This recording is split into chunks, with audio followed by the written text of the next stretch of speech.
The question we've had since the beginning of Arie Luyendyk Jr.'s season of The Bachelor has finally been answered. Bekah M. During the Monday, January 22nd episode, but did her confession change how Arie feels about her? So damn young Bekah M.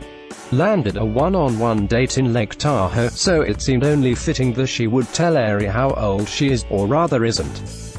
After horseback riding and so much making out, Bekah confessed to Arie that she's 22.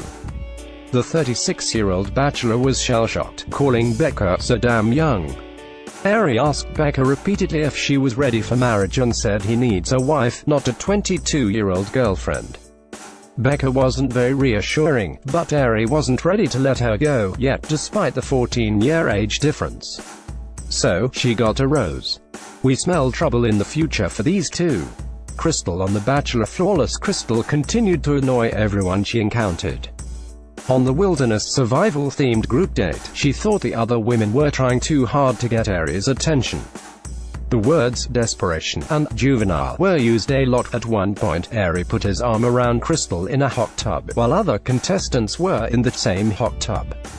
Tia and Caroline pointed out the awkwardness of the moment to Arie, and Crystal later made a big deal about it. She pulled Tia and Caroline aside to confront them for supposedly hurting her feelings. Crystal complained to Arie that she was feeling ostracized and targeted by the other women, but in the end, Tia got the group date rose. Crystal also interrupted Arie during the rose ceremony so she could talk to him one-on-one, although he'd cancelled the cocktail party earlier.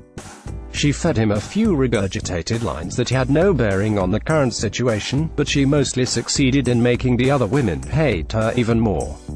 For fun, here's a sampling of actual things Crystal said during this episode.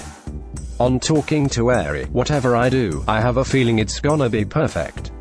On being just too amazing, I feel like it's hard for me to really, shine who I am while trying not to be intimidating to the girls I spend the majority of the time with because I come across as flawless. On the other women's insecurities, I don't know how I'm gonna get through the elimination of all these women. When Arie told her she was beautiful, not say your goodbyes elsewhere on this week's episode, Bekah abruptly left after finding out her grandfather passed away. It looks like she may return next week, though, so don't count her out yet. At rose ceremony, Arie sent Brittany and Caroline home, leaving 12 women to vie for the boring turtle life Arie described when telling Bekah M. what's like to be 36. The Bachelor airs on ABC Mondays at 8 p.m. Get breaking celebrity news, hot pics and more delivered straight to your inbox.